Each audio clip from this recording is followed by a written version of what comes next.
Susan Rice just drops shocking admission, look what she is blaming for the unmasking scandal. In this time of entitlement and victimhood, it is fascinating to take note of that many individuals today have turned out to be excessively okay with the thought that each slip-up, each stumble, each erroneous conclusion would all be able to be credited to blame or accuse lying any place yet for the person who really confers the mistake. The casualty attitude is surely a simple approach to clear yourself should you keep running into the issue of being gotten in your own lie or wrongdoings. Hillary Clinton made faulting anybody or whatever else for her deficiencies very nearly an autistic expression. Notwithstanding the actualities, surveys, and genuine measurements of the race comes about, the Russia conspiracy dream may nearly have worked. Oh dear, not so for some who have endeavored to fall back on the race, sexual orientation, or religion as the essential inspiration of their political foes. For instance, Susan Rice is not pointing the finger at herself or her bosses for the unmaking scandal, she is faulting racism and sexism of the privileged attempting to get to reality.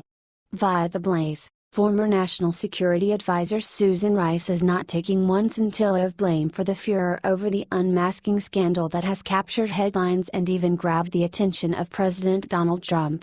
Instead, she's blaming racism. Interviewer Michael Tomasky of the New York magazine proffered, it may have been because she was the Obama official who went out to various Sunday talk shows to blame the Benghazi attack on a YouTube video. Rice rejected this and offered another reason. Does it start there? She responded. And why me? Why not Jay Carney, for example, who was then our press secretary, who stood up more? Rice then cites the example of another African American woman in politics, Condoleezza Rice, who was excoriated. Let me just put it this way, she said.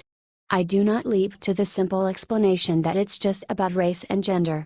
I'm trying to keep my theories to myself until I'm ready to come out with them. It's not because I do not have any. In the event that you review, Ambassador Susan Rice had slips amid the Benghazi kerfuffle that drove individuals to scrutinize her trustworthiness with different Sunday demonstrate appearances where she faulted the now scandalous video. While Rice claims she has been spooky by political rivals, what it comes down to is that congressional hearings are planned not to bring down a prominent African American female, yet to get to reality to check whether she did too sure overstep the law. What do you think about this? Do not hesitate and write your thoughts in the comment section below. Thank you for reading. H.T. the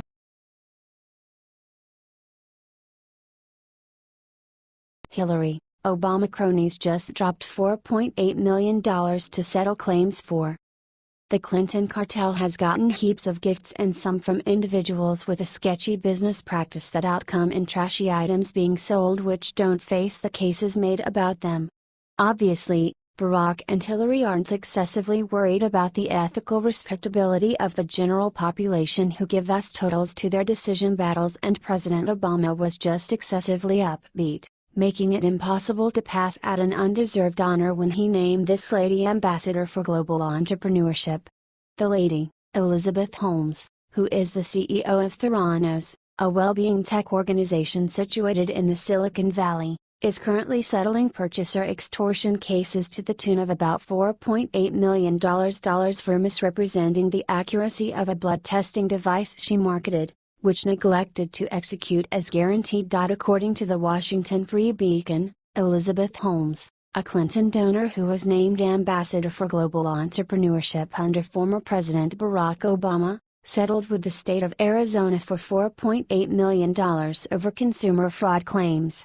Holmes, 33, was the founder and CEO of Theranos, and privately owned Silicon Valley health tech company once valued at $9 billion. Theranos marketed the blood test known as the Edison device, which tested blood with a mere finger prick at lower costs.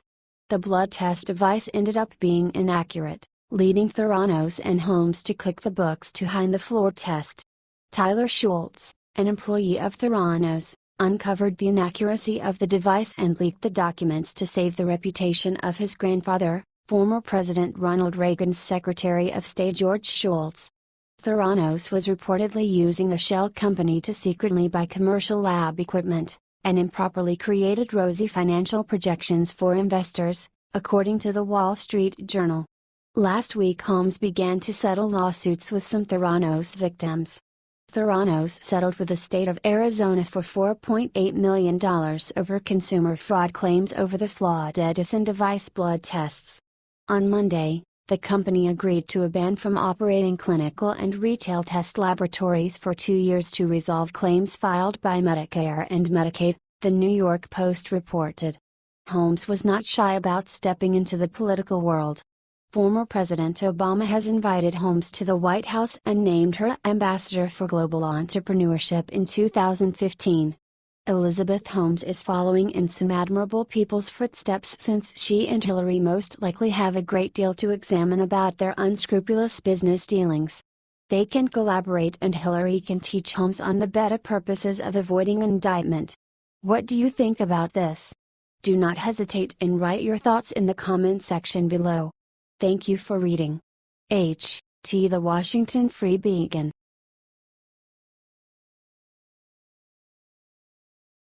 Shocking. He is caught sneaking back into the U.S. setting up a secret, private meeting in Washington, D.C. with Nancy Pelosi too. It's evident that individuals, for example, the Clintons, have nearly nothing if any life outside of governmental issues. They give the feeling that they trust they were reproduced for ruling over others, and when they are deprived of the chance to do as such, they are lost. Maybe they don't accept there are any others as meriting power as are they. Whatever the reason, they are self-important, as well as are intolerable bores. Try not to look now, however, a portion of the old pack that was turned out of office because of the November decision, and additionally a couple of who stick to control frantically, are back for a social affair in Washington, D.C. Our republic is never sheltered when these individuals are getting and conjuring together what naughtiness they can do to the Constitution and the opportunities we appreciate. Mr. Obama is back in D.C. with plans to hold a private meeting for different agents featuring Eric Holder and Nancy Pelosi at a private home. Unmistakably, he has no goal of blurring from the political scene, paying little respect to how demolished his legacy has progressed toward becoming. Most likely rankled with what President Trump has done to that legacy, we can make sure that he has a plan to harm his successor to the best degree conceivable. So, it's somewhat fascinating how this was revealed. Barack Obama was caught sneaking back into the United States via Alaska, and he is hellbent on getting to Washington, D.C., for a secret meeting that was just uncovered. Reports have confirmed that Eric Holder, the former lawless Attorney General, needs Obama at this clandestine meeting, and it's all about President Donald Trump. That is all extremely unusual, and asks various inquiries. However, the primary one is, what is the reason for this meeting? Obama made a big mistake of trying to sneak back into the United States by way of Alaska, where a woman thrust her baby into his arms, and she snapped a pic. That pic made it to the internet and alerted the Trump camp that Obama was coming back, and now, they know why. We don't know about such an excess of sneaking back routine since venturing out to his home in Washington, D.C. appears an extremely unremarkable occasion. Be that as it may, this still remains an exceptional story, and we've come this far, so we'll chomp. What's this about? Since the jig was up, Obama's people went to CNN to make an announcement. Obama will head the fundraiser for the National Democratic Redistricting Committee, NDRC, at a private home in Washington that will also be attended by House Minority Leader Nancy Pelosi, D. California, and will be hosted by former Attorney General Eric Holder, CNN reported Monday. Notwithstanding the charged explanations behind Mr. Obama's clearly meandering course in getting to Washington, D.C., what's the major ordeal? After further investigation, it is quite a big deal. In fact, this blown secret meeting is the beginning of the former Obama administration's plot to defeat Trump in 2020. The National Democratic Redistricting Committee, NDRC, is what Obama confessed in the past is his main focus, his number one priority. In October 2016, Obama identified the NDRC as its primary political focus following his final term in office. Where he will be most politically engaged will be at the state legislative level, with an eye on redistricting after 2020, White House political director David Simes told Politico. All things considered, at any rate, the motivation behind the meeting bodes well. The thought is to play with the limits in the states, keeping in mind the end goal to get the right blend of voters in each area so as to prevent President Trump from winning in the Electoral College in 2020. Gerrymandering is the term. For the humor, we can read the propaganda released by an Obama spokesman, restoring fairness to our democracy by advocating for fairer, more inclusive district maps around the country is a priority for, now former, President Obama, said Kevin Lewis, a spokesman for the former president. According to CNN, the event marks Obama's first foray into politics since departing the White House on January 20. None of this comes as any shock to President Trump or his group. Indeed, they would need to be express political bozos not to expect this. Also, if Donald Trump is as proactive as he has turned out to be, he as of now has his kin taking a shot at this. Mr. Obama has a gigantic measured sense of self, so obviously, he will endeavor to accomplish an overwhelming picture. This is not to state he is without impact or ought to be disregarded. Yet, how about we not freeze right now? All things considered, Barack battled to beat Donald Trump, and look where we're at now. What do you think about this? Do not hesitate and write your thoughts in the comment section below. Thank you for reading. Mad World News.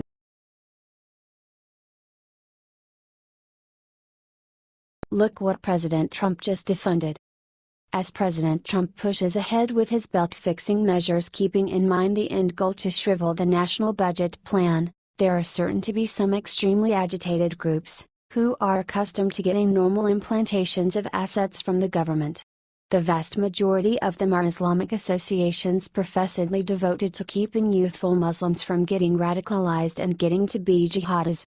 Actually, President Trump is doubtful about the viability of such projects. Not only did Trump cancel the traditional iftar dinner hosted at the White House to stamp the finish of the Islamic celebration of Ramadan, he has instructed the Department of Homeland Security to quit financing Islamic associations that Trump funded weren't holding their end of the understanding.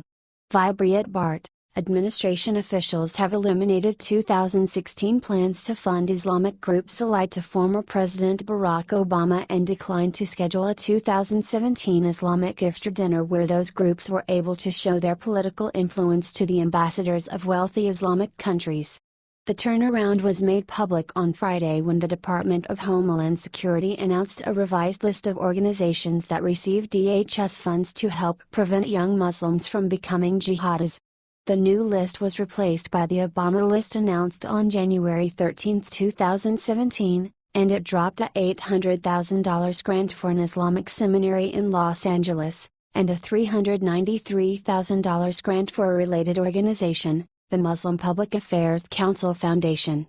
The foundation is a spin-off of the DC-based Muslim Public Affairs Council, whose leaders were frequent advisors to Obama and his deputies, where they lobbied for a national strategy of letting semi-segregated Islamic political communities and groups, but not the FBI, play the leading role in the fight against Islamic terrorism. Secretary Kelly's reasoning is sound. Kelly explained his new pro-integration strategy in a June 22 event held in Congress, where he acknowledged that Islamic terrorists are acting for the sincere religious reasons, saying, "They are out there doing what they think is their religion and think it is what they should do. What I have chosen to do is to take what little money I have in this regard and give it to what I consider to be the time-proven things, law enforcement from an outreach point of view and communities developing relationships. So that there is an open line of communication so they know if they see this, advocacy or preparation for violence, happening in the home or they see it happening, that is to say, the move towards radicalism, or they see it happening in the churches or mosques, they know to call someone before that person typically crosses the line." Probably, President Trump needs to evacuate any government financial help that possibly savage Islamic groups are getting under the appearance of counteracting savagery. Furthermore, we've seen a lot of those. How frequently do we know about FBI attacks on Muslim mosques that are loaded with immense weapon stores? Trump is exhibiting that he has each goal of bringing back America's greatness if the furious left will simply give him the open door.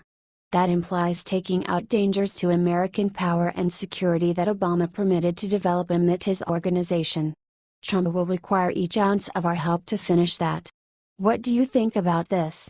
Do not hesitate and write your thoughts in the comment section below. Thank you for reading. H. T. Breitbart.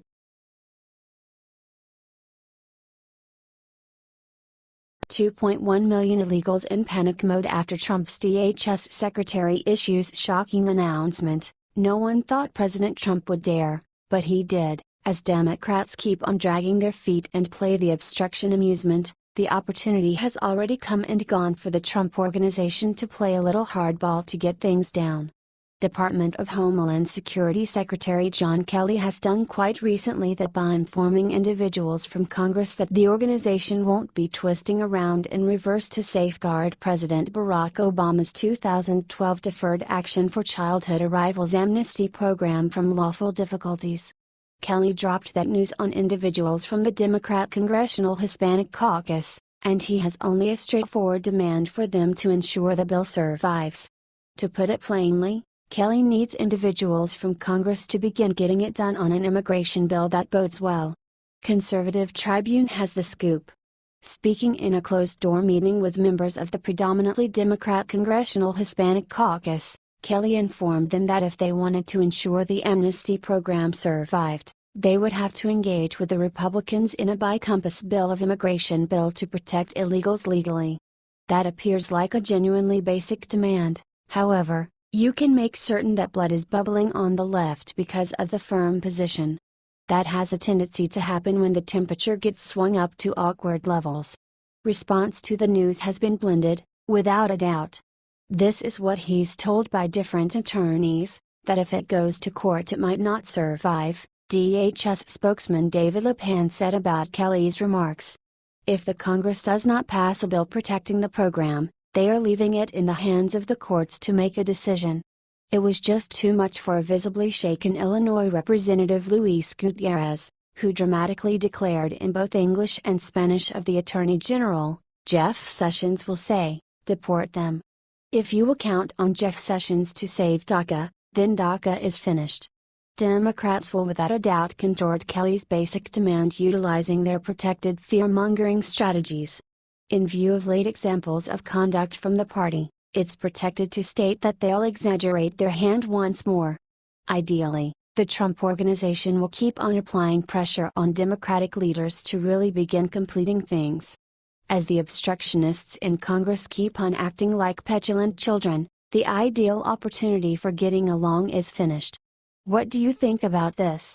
Do not hesitate and write your thoughts in the comment section below. Thank you for reading. H. T. Conservative Tribune.